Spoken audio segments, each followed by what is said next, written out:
Good morning students, welcome back to Hindi class. Take out your Hindi book, page number 86। कल हमने metro man Sreedharan के जीवन परिचय के बारे में पढ़ा था। श्रीधरन जो थे वो रेलवे परियोजना के डायरेक्टर थे। उन्होंने रेलवे अपने आत्मविश्वास, लगन और सद्गुण से अपने अंदर दृढ़ निश्चय करके रेलवे में अपनी जीत हासिल की थी। श्रीधरन का जन्म केरल के पलक्कड़ में हुआ था 12 जून 1932 को, और मेट्रो मैन के नाम से उनको जाना जाता था। समुद्री तूफान में जब रामेश्वर का पुल टूट गया था तब केंद्र सरकार ने 6 महीने का समय दिया था, लेकिन रेलवे के युवा इंजीनियर होने के नाते श्रीधरन ने वो काम 3 महीने में ही करके पूरा कर लिया था, और उन्होंने बहुत से चुनौती भरे काम किए थे। अब हम उसके आगे का शुरू करते हैं। केंद्र सरकार कोंकण को रेलवे लाइन से जोड़ना चाहती थी, जो बहुत ही मुश्किल कार्य था। श्रीधरन को इस परियोजना का उत्तरदायित्व भी सौंपा गया। जो केंद्र सरकार थी वो कोंकण की रेलवे लाइन को जोड़ना चाहती थी, कोंकण को। वो एक कठिन काम था, लेकिन श्रीधरन ने इस योजना का उत्तरदायित्व अपने ऊपर ले लिया। यह काम इसलिए मुश्किल था क्योंकि उन्हें दलदल और नदियों के रास्ते से 5000 हेक्टेयर ज़मीन पर 2000 पुल बनाने थे। मतलब ये काम कठिन क्यों था? क्योंकि उन्हें उबड़ खाप मतलब दलदल मतलब मिट्टी वाला इलाका था और नदी के रास्ते थे, उसमें 5000 हेक्टेयर में 2000 पुल बनाने थे। मतलब छोटे छोटे पुलों का निर्माण करना था।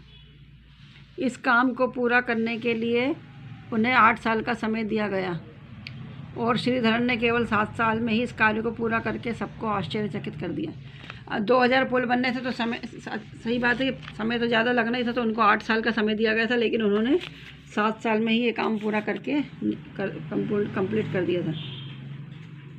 इसके बाद श्रीधरन को दिल्ली में मेट्रो रेल का जाल बिछाने की जिम्मेदारी दी गई। जनता को परेशानी ना हो, यह सोचकर श्रीधरन ने मेट्रो रेल का कार्य प्रारंभ कर दिया। जब ये वाला काम कंप्लीट हो गया था कोंकण को रेलवे लाइन से जोड़ने का, उसके बाद उनको दिल्ली में मेट्रो ट्रेन रेल का जाल बिछाने की जिम्मेदारी दी गई। आपको पता है ना, बड़े बड़े शहरों में मेट्रो ट्रेनें चलती हैं। जनता को परेशानी ना, इसलिए उन्होंने ये काम को करना जल्दी चालू कर दिया था। कहीं ऊपर से तो कहीं ज़मीन के नीचे से उन्होंने मेट्रो रेल का रास्ता तैयार किया। मेट्रो रेल हमेशा अंडरग्राउंड चलती है, तो उन्होंने ज़मीन के ऊपर और नीचे से मेट्रो ट्रेन का रास्ता तैयार कर लिया। श्रीधरन की कार्यप्रणाली की जितनी भी प्रशंसा की जाए वह कम ही है। मतलब श्रीधरन अपने कामों के इतने गुणी थे कि उनकी जितनी भी तारीफ़ की जाए वो कम ही है। उनका मानना है कि किसी भी काम की सफलता उसे करने की योग्यता पर ही निर्भर करती है। उनका मानना यह है कि जब कोई भी कार्य जब भी सफल हो जाता है जब उस काम को करने की योग्यता आप में हो। यही कारण है कि दिल्ली में मेट्रो ट्रैक के निर्माण कार्य हुआ, परंतु किसी भी तरह से यातायात में कोई व्यवधान उत्पन्न नहीं हुआ। तो श्रीधरन में योग्यता थी काम करने की, तो उन्होंने मेट्रो ट्रेन का काम चालू किया, लेकिन उसमें यातायात में कोई भी अव्यवस्था नहीं हुई। श्रीधरन को उनकी अमूल्य सेवाओं के लिए कई राष्ट्रीय और अंतर्राष्ट्रीय पुरस्कारों से सम्मानित किया गया। श्रीधरन का काम बहुत अच्छा था, तो इसलिए उनको बहुत से राष्ट्रीय और अंतर्राष्ट्रीय पुरस्कारों से सम्मानित किया गया था। 1963 में उन्हें रेल मंत्री का अवार्ड दिया गया, तो 2013 में टाइम मैगजीन ने उन्हें वन ऑफ एशियाज़ हीरो की उपाधि से सम्मानित किया।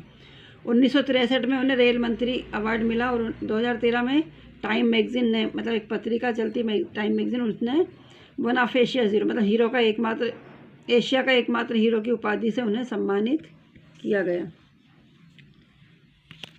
भारत सरकार ने सन 2001 में उन्हें पद्मश्री तथा 2008 में पद्म भूषण से विभूषित किया।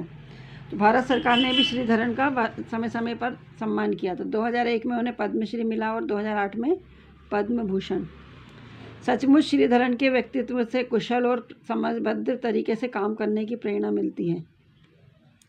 हमें भी श्रीधरन के व्यक्तित्व की कुशलता और समय के तरीक़ों से काम करने की प्रेरणा मिलती है। उन्होंने हर उस संगठन को कार्यकुशलता का दूसरा नाम दे दिया जो काम से जी चुराते थे।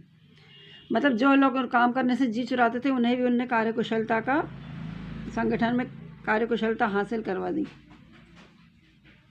किसी को परेशान किए बिना अपना काम समय पर पूरा करना और काम के प्रति पूरा निष्ठा रखना जैसा कुछ विशेषताएं श्रीधरन को विशिष्ट बनाती हैं। श्रीधरन जो थे वो अपने काम को समय पे पूरा करते थे और ईमानदारी से काम करते थे। ये उनकी विशेषताएं थी जो उन्हें लोगों से अलग बनाती थी। उन्होंने जो काम हाथ में लिया उसे पूरी ईमानदारी के साथ समय से पहले और बजट के अंदर पूरा कर दिखाया।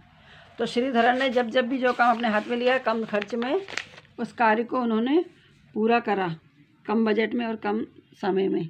जितना समय उन्हें निर्धारित किया जाता था उससे कम समय में वो उस कार्य को कंप्लीट कर लिया करते थे।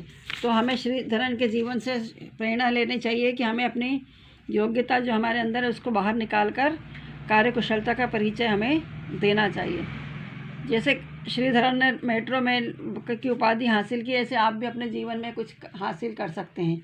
इसलिए अपनी योग्यता को सफलता बनाएं और अपने कदमों को आगे बढ़ाएं और देश में अपना नाम रोशन करें। तो आपका ये आज पार्ट 13 कंप्लीट हुआ श्रीधरन। आप इस पार्ट को फिर से दोहरा लीजिएगा। Thank you, have a good day.